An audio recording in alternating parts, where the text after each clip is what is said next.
கிழக்கு, மத்திய மற்றும் ஊவா மாகாணங்களிலும் அத்துடன் பொலனறுவை மற்றும் ஹம்பாந்தோட்டை மாவட்டங்களிலும் இடைக்கிடையே மழை பெய்யக்கூடும் என வளிமண்டலவியல் திணைக்களம் தெரிவித்துள்ளது.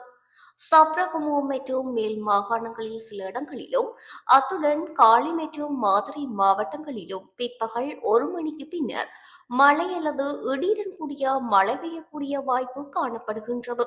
மத்திய மலைப்பிரதேசங்களின் கிழக்கு சரிவுகளிலும் வடக்கு, வடமத்திய மற்றும் வடமேல் மாகாணங்களிலும் அத்துடன் திருகோணமலை, ஹம்பாந்தோட்டை மற்றும் மொனராகலை மாவட்டங்களிலும் மணித்தியாலத்துக்கு சுமார் 40 கிலோமீட்டர் வேகத்தில் அடிக்கடி ஓரளவு பலத்த காற்று வீசக்கூடும்.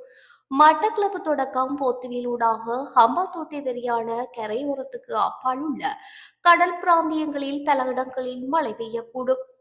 கொழும்பு தொடக்கம் காலி ஊடாக மாத்திரை வரையான கடல் பிராந்தியங்களில் சில இடங்களில் மாலை அல்லது இரவு வேளைகளில் மழை அல்லது இடியுடன் கூடிய மழை பெய்யக்கூடும்.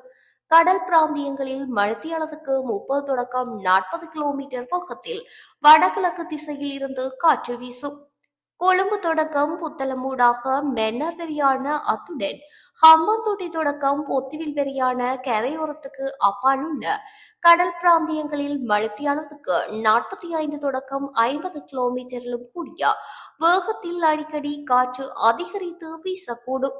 இவ்வாறான சந்தர்ப்பங்களில் இக்கடல் பிராந்தியங்கள் ஓரளவு கொந்தளிப்பாக காணப்படும். ஆனால் இடியுடன் கூடிய மழை பெய்கின்ற சந்தர்ப்பங்களில் பலத்த காற்று வீசுவதுடன் அவ்வேளைகளில் கடல் பிராந்தியங்கள் தற்காலிகமாக மிகவும் கொந்தளிப்பான நிலையில் காணப்படும்.